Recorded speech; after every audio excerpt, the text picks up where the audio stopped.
Sementara itu Tribuners buntut demo pesawat delay selama sejam di Bandara Patimura.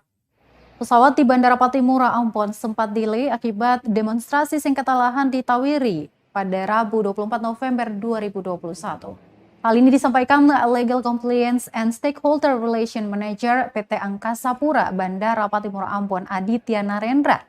Dikatakan keterlambatan itu disebabkan warga yang memblokade akses jalan menuju Bandara Patimura. Penerbangan yang seharusnya dilakukan pada pukul 10.45 waktu Indonesia Timur diundur pada pukul 11.45 waktu Indonesia Timur. Bahkan kemacetan yang disebabkan oleh aksi warga tersebut membuat sejumlah calon penumpang harus berjalan kaki menuju ke bandara.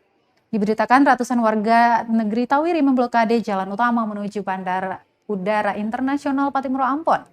Tampak material kayu dan batu dibentangkan di Jalan Dr. Lemena, tepat di pertigaan masuk Desa Tawiri.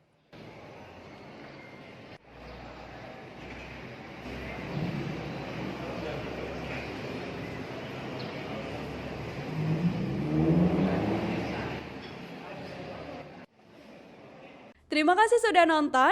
Jangan lupa like, subscribe, dan share ya.